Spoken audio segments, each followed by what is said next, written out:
Okay, a very good morning. Assalamualaikum to all. My name is Doria. I'm senior lecturer from School of Education, Universiti Sains Technology Malaysia. But today I'm wearing two different hats at the moment. Hat number one, associate fellow for the National Higher Education Research Institute, IPPTN. The second hat is the member of Malaysian Society for Higher Education Research and Development, PenDaPat. So on behalf of the team, welcome to the first ever joint webinar hosted by IPPTN USM as well as PenDaPat. Today we're focusing on this very, I suppose, very important issue. Still being discussed, we are still adjusting to it, issue on teaching and learning amidst this pandemic. So wherever you are, good morning, good afternoon, good evening to all. Now, let us begin by calling upon Dr. Wan Chanda, the Director for National Higher Education Research Institute, to just give some opening remarks. Chanda? Yeah, thank you, Doria. Good morning to everyone. Like Doria, I'm also wearing two hats. This is a joint event of two organizations that I'm. One is that I'm the director of IPPTN. I'm also an exco member of PenDaPat. So this is again, I'm wearing two hats here. I wish to thank everyone for taking your morning to join this webinar. I'm glad that specifically, actually, this is an effort of two groups of colleagues, both in IPPTN and also in PenDaPat, for making this possible. I want to thank the leadership of Dr. Ireen, who is heading the training task force in PenDaPat, and also Dr. Doria as a coordinator of the internationalization cluster within IPPTN.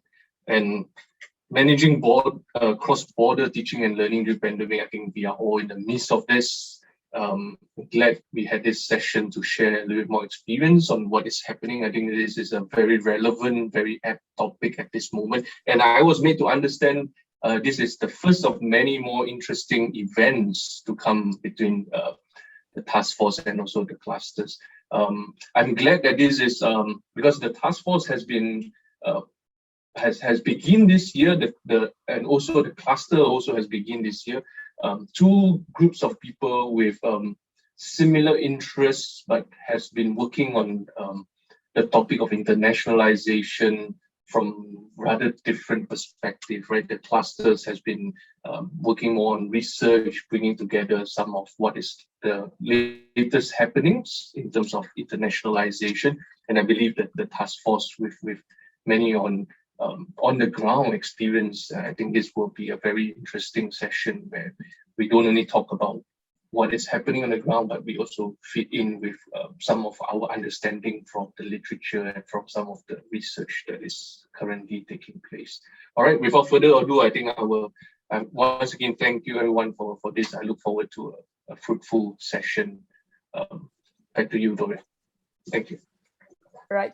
Thank you, Chanda, for that. Now, as Chanda mentioned, this is the start of many events to come. So for those of you who are in this hall today, virtual hall, safe and sound wherever you are, do keep up to date with what's going to happen. Most likely in 2022, we will proceed with a number of training programs of your interest. And if you have any particular training topics that you think we should pursue, let us know, and then we'll try to see how best to organize it, either online, which is the safest bet for everyone, or a hybrid format, which of course we might have to think about adherence to SOP and what are the current regulations imposed by the government.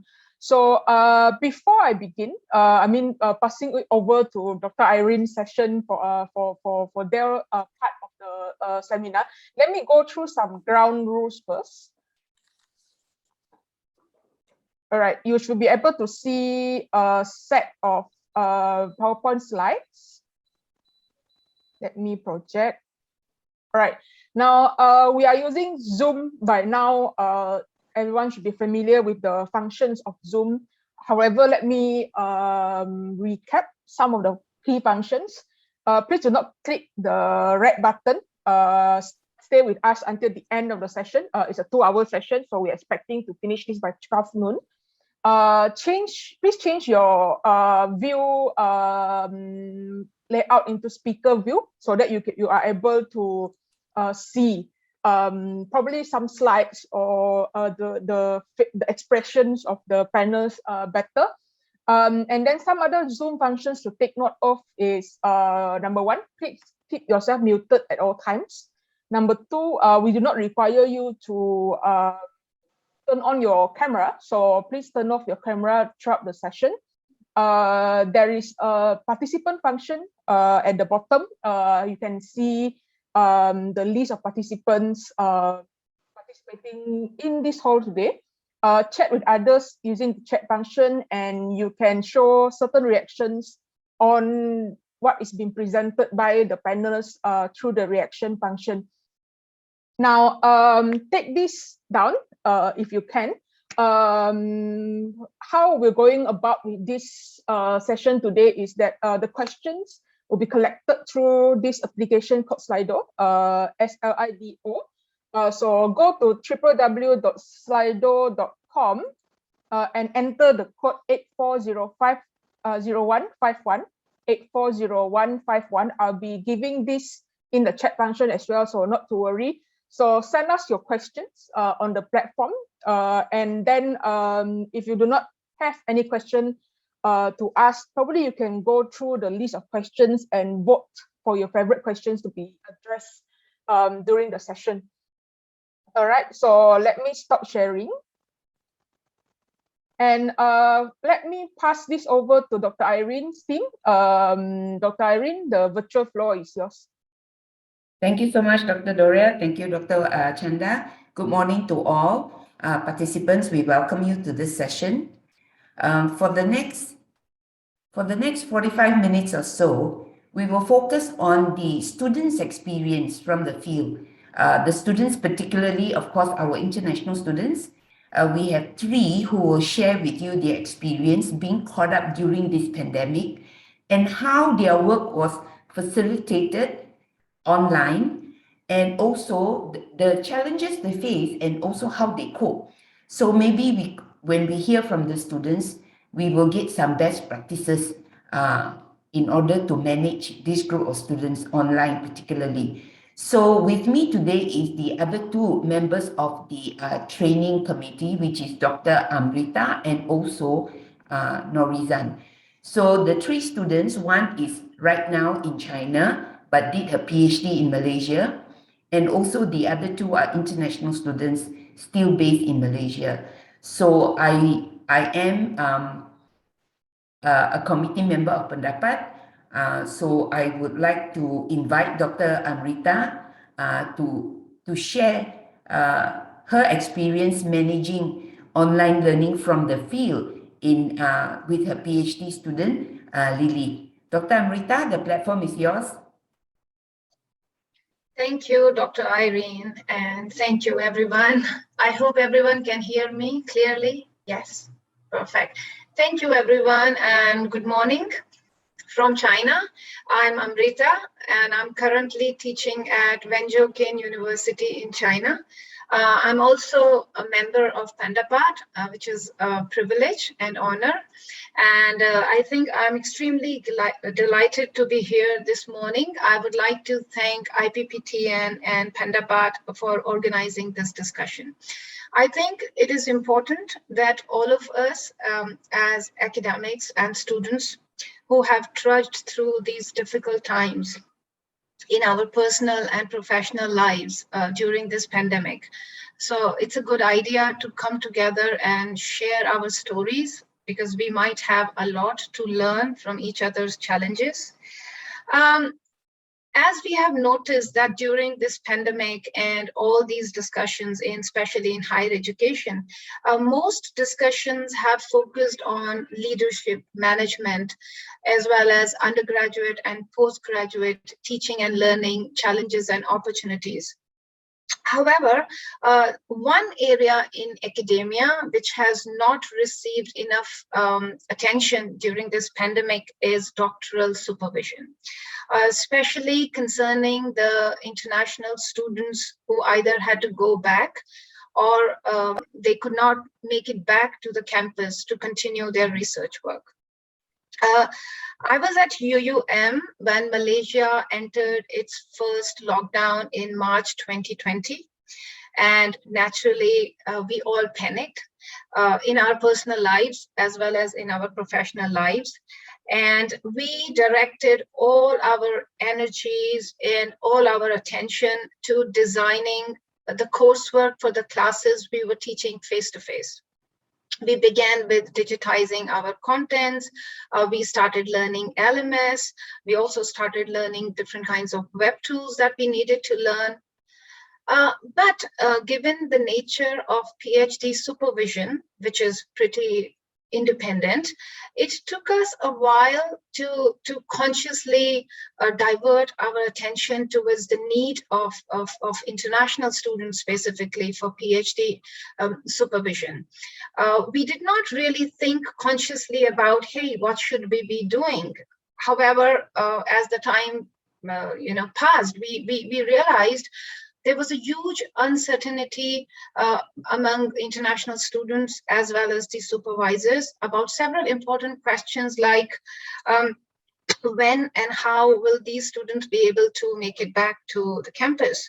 Or will their progress suffer, their research progress suffer if they're not able to come back on campus? Will they be able to collect data as they had designed, as they had planned originally, or they need to revise their methodology? There were some small questions like, how do we supervise them? How do we how do we do the remote supervision? What were the strategies? There were small questions like, how do we work out our time zones? Because we were all operating from different places in the world, supervising international students. There were small concerns about what platform do we use to interact with international students. For example, in China, it is not possible to use all the platforms that are available to people in the other part of the world. And we were also wondering in what ways can we provide them support for writing thesis, data analysis, something which is easily available when these students are available on campus. Some important concerns that we had were of about institutional policies at graduate school level. Will graduate school allow remote submission of thesis? Will they allow remote viva? How are we going to work out remote correction of thesis? And of course, remote awarding of degrees. But I think we all managed through. There was, especially in Malaysian context, I would say there was phenomenal support from management, at least my experience in UUM, for the academics as well as for international students.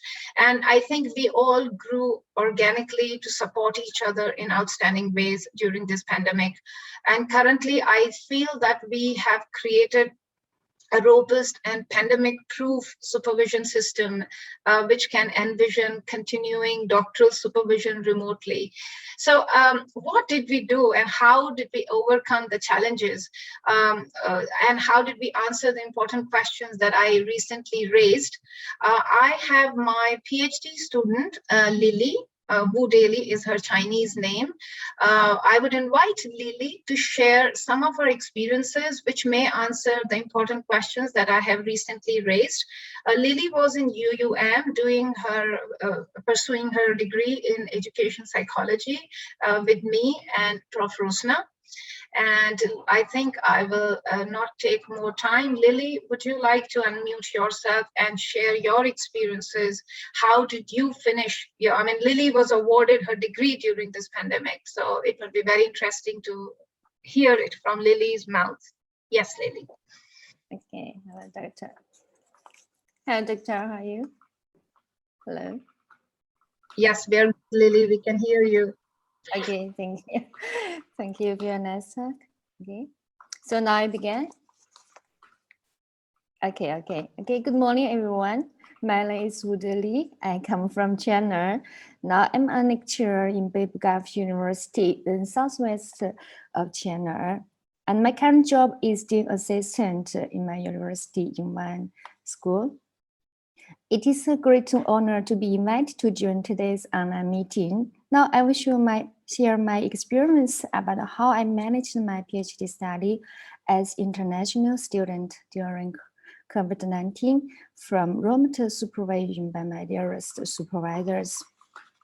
Firstly, good attention and dedication by supervisors to stay connected online during COVID-19 is very important for international students to study online. Supervisors are the most important learning resource for postgraduate.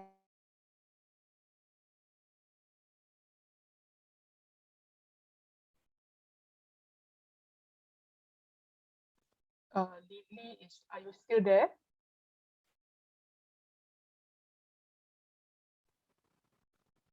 Yes, I think these are some of the challenges. Yes. Now we show it already. Exactly. These are some of the challenges because Zoom is open. We can use Zoom without a VPN, but you know, sometimes we need VPN to even operate Zoom in China. Yes.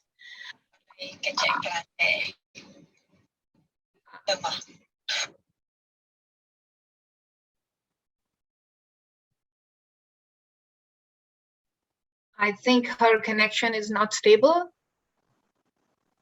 Yeah, so probably Dr. Amrita, you can take over and probably continue until she comes in and then we proceed. Exactly. Yeah. Can you hear me? Yes. Is my microphone on? Yes. Yeah. Yes. Okay. So, well, before we decided to come for this talk, I had a few phone calls with Lily, and then we were talking about what are the things that Lily thought was very helpful.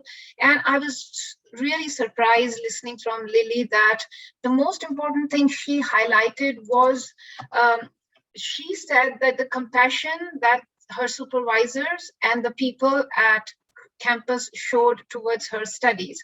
And I was like, what do you mean by compassion? And she was like, you were always ready to provide support remotely, like answering her emails, giving timely feedback on her thesis.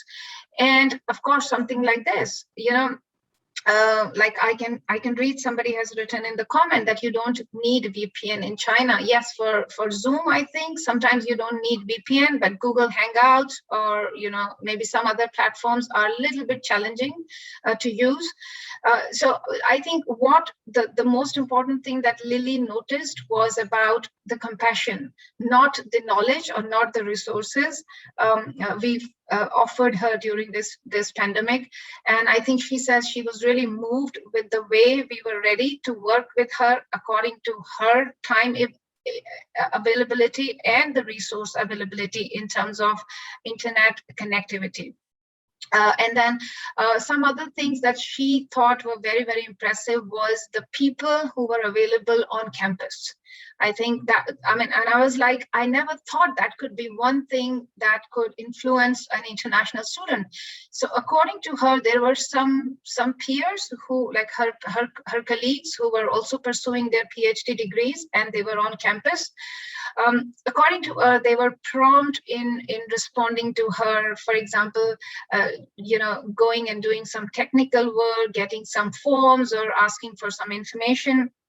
So she thought the peer support, people who were on campus, was phenomenal, and that also supported her PhD experiences during the COVID. Another point that she mentioned was, of course, coming from the university management, was availability of workshops and availability of workshop and support system for PhD scholars. She said that she did not feel that she was not on campus. She did not feel that there was a disconnect.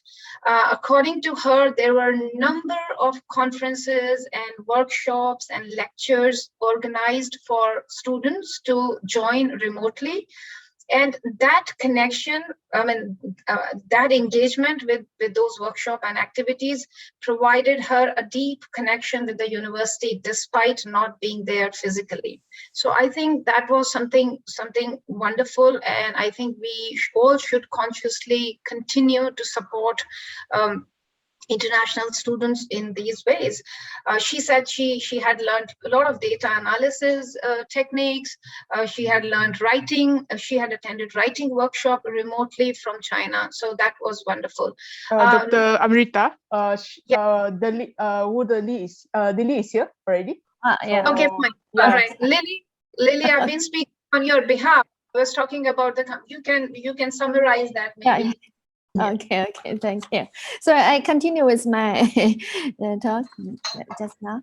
Okay, so first I want to say the supervisor is very important because we need supervisor to tell us what we should do, how we can do. So usually I email to Dr. and Prof. Rosna to ask them how should I continue with my study. So, and they always give me feedback as soon as possible. And in this way, I can continue with my study through email. But sometimes for some critical and complex problems, like my mock viva and how to do the correction after viva, we have online meeting. So we three discuss together and how to solve each problem. And so also it's a good way to use the like Zoom meeting and Webex meeting to help students during the lockdown time. And secondly, the friendly university policy also help international students a lot during the lockdown time. In order to help students continue with their study, UM did a lot of jobs to help students. Like they allow students to submit most of the files online, and grade 8 school organized a lot of online workshop to assist the students, such as data analysis and how to write a literature review, any subject they can organize online. And sometimes more than 100 students will join the workshop for free. So even during lockdown, we can learn a lot of knowledge and techniques to continue with our study. And also, the university allow us to do online viva, and the grade 8 school help us a lot about online viva, like helping students confirm the internet is good or not before viva, and they send all the needed files for viva. And also you send the hard copy certificate to students in each country. For example, I have received my soft copy of my PhD certificate, and now UM is organizing the delivery of the hard copy of our certificate to each country. And thirdly, and so the university policy, if it is very good, very friendly, it will also ease the procedure for the students to continue with study and graduate in time. And thirdly, peer assistance is another important support during COVID-19 to study online. Even though we can submit most of our files online, but some files needed to submit hard copy, like your hard copy thesis for viva. As examiners, they have to read it. So sometimes we need a peer on campus to print and submit our thesis for us. I was so lucky because I have friends in UAM, so they can help me at any time if I need the help. And also we have many academic WhatsApp groups. When we have any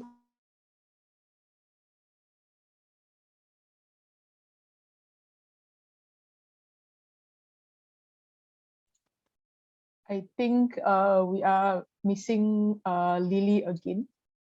Yes, I think. Yeah, Dr. Amrita, take over. Yeah, I think now Lily, recently she informed me that she has received her hard copy, her degree. She has received her degree, her doctoral degree, sitting in China, which she also finds another friendly gesture from university to support international students.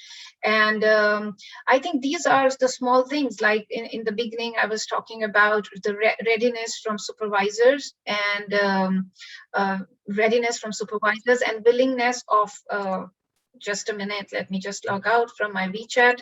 Readiness from supervisor and willingness of peers to be able to support those who were not on campus.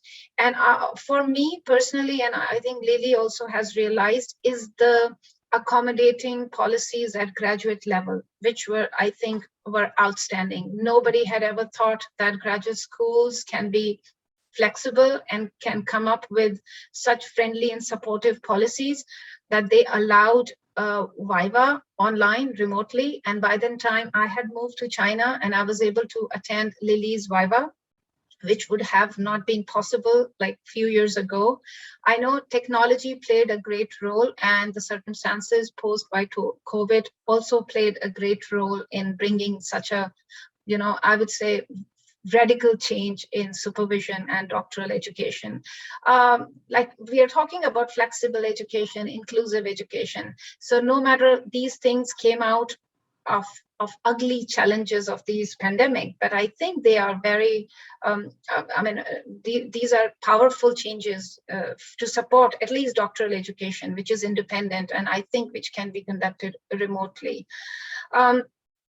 And it's also amazing, like when we are on campus, there is a community of all the PhD scholars, but we don't realize the power of that community, which I think Lily was trying to communicate, how people who are on campus were always ready to help her or to support her with important information.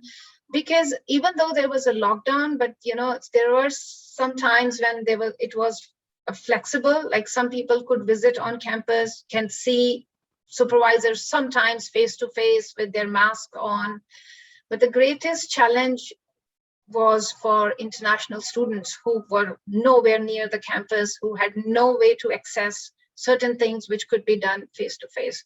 So yes, I repeat, the readiness from supervisors, your intention to support people who are not on campus, and the phenomenal support of the community of scholars who were pursuing their degree, and the university management support in terms of workshops, in terms of lectures for personal and professional development of PhD candidates. And finally, the graduate policies, which were extremely flexible, allowing participants to join remotely, I was surprised when I got Lily's pink form, the traditional pink form to sign the thesis. And it was sent to me electronically, and I think that was a major change, and it's a welcoming change, and it is supportive. It's extremely supportive, yes. So that's what I said. We have created eventually a pandemic-proof doctoral supervision system all across universities. We are going to hear other students as well. So it's not that we only talked about the good things. We are talking about how some factors enabled a successful completion of PhD studies during pandemic. Yes. Thank you, Dr. Amrita and Lily. We have two other students who would like to share their experiences. It's indeed very encouraging to note that the inclusivity element was there, and the only constant is change. So the pandemic brought about changes that enable both staff and students to continue the work that they need to do. Moving on, I'm going to invite Ms. Norizan to introduce a student.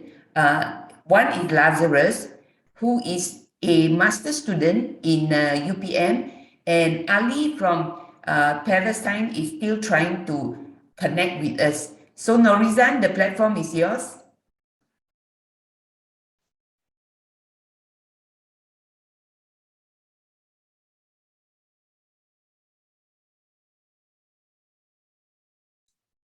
Okay. Good morning, everyone. Thank you, Dr. Ireen. I think we have to go to for Lazarus first because Ali is trying to enter the meeting, to join the meeting. He has at work. Lazarus, are you ready? Before that, I would like to introduce Lazarus briefly. His name is Lazarus Giang. He's doing Master in Science in Structural Engineering in UPM. Lazarus has been in Malaysia for more than 2 years and 6 months. So let's hear some experience sharing from Lazarus. Thank you. All right, thank you. Good morning, everyone. I'm grateful for this opportunity to share my experience during the lockdown with the online learning. First of all, I want to appreciate the efforts of universities to be able to adjust even to the online learning. Yeah, one of the major benefits was the webinars that were organized by universities to help students to access resources online, which I believe was very commendable. And then also I want to appreciate my supervisor. I received increased support both from my supervisor as well as from lecturers because I had to take some courses as well. And there was increased support from lecturers as well as from my supervisor. Yeah, but there were a lot of challenges that came with the online learning, which I would like to share at this moment. And so, as I stated, I took masters by research, and I had to take some courses, so it was more of coursework and research work together. So the first challenge that I experienced was inability to share knowledge and skills with other students. There was that gap between students, so we can't really share things together. I remember before the lockdown came, you know, when we had we do have group discussions where we could talk about courses. So if there are areas that a student does not understand, another student is able to help to clarify. And then like they were able to assist one another. But when the lockdown came, that ability to learn from each other was not there, and it became a great challenge. And we understand that lecturers did their best to be able to communicate and explain some things, but there are some things that are better understood when students are able to learn from each other. And that was a factor that was a challenge during the lockdown.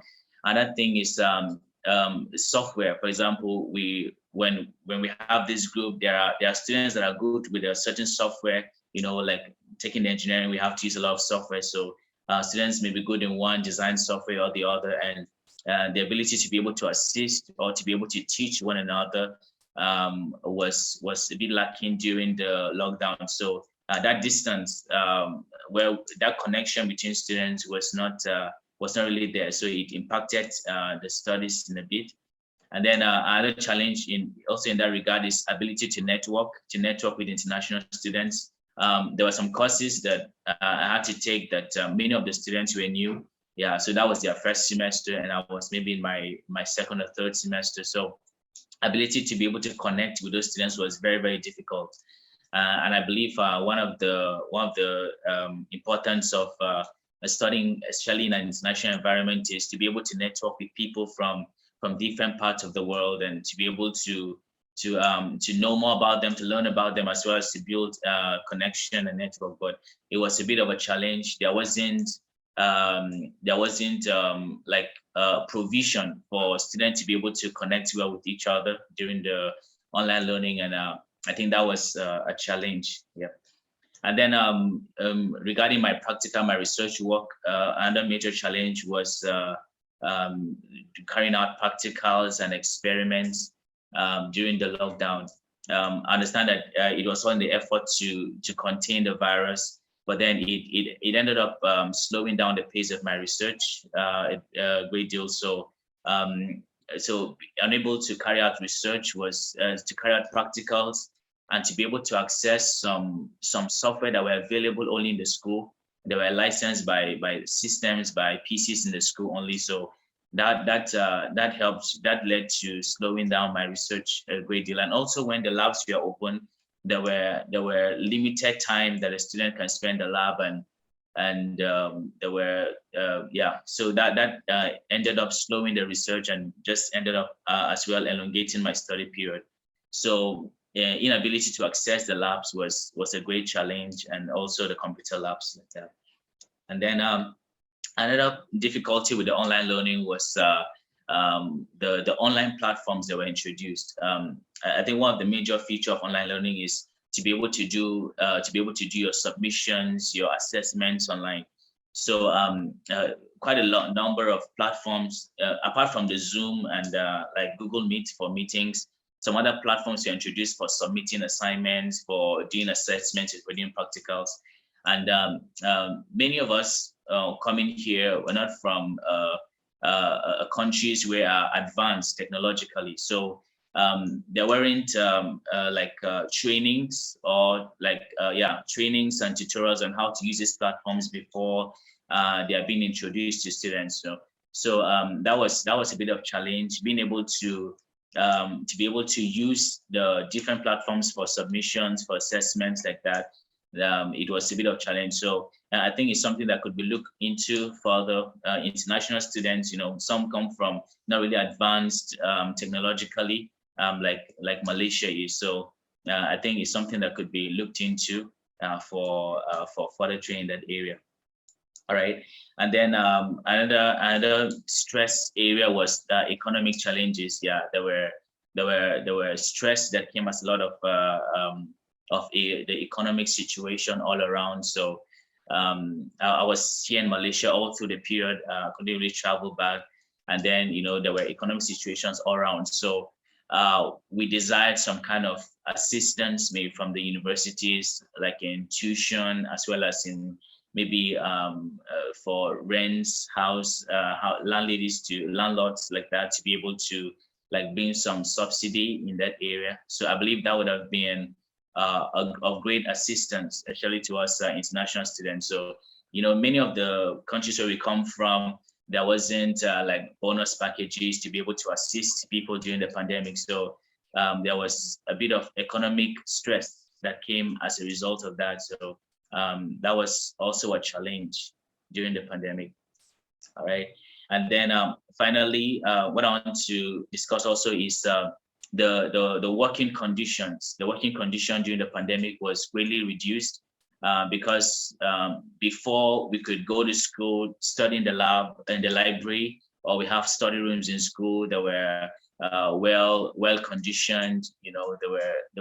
They're set up in such a way to enhance studies. But when we were now brought home to study, we had to study in our homes. Our hostels are not really fashioned in such a way that could promote learning. So there was efficiency was reduced, but at the same time there was an increase in workload, especially for the courses we had to take. There was increase in coursework, there was increase in many things to be done. So I think that would have also been factored in the online learning. The fact that the working conditions in most hostels is not really conducive for learning. So me, for example, my study hours reduced drastically because of where I was staying. So I couldn't study for many hours as I used to when I was being able to access the school facilities. Yeah.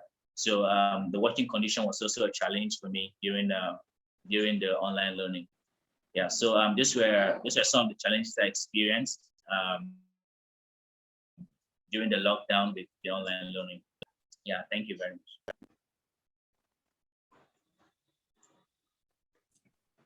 Thank you, Lazarus. Thank you for sharing with us. For our next participant is Ali, should be Ali Daban, but he is having trouble to get connected because he's at work today, and I can share on his behalf. I hope that is okay, because he shared with me what he said about his experience during this pandemic. Okay, Ali is actually doing master in informatics, MPhil, Master in Philosophy in UTM KL, and he has been here also for more than 2 years. He's from Palestine, and let me start by sharing his experience on his behalf. Ali started, the pandemic started when Ali was in his second semester of his study. And he stayed in the hostel of the university, KSJ, in KL. He was staying in a single room and alone. And he said there were several challenges that he faced during the pandemic.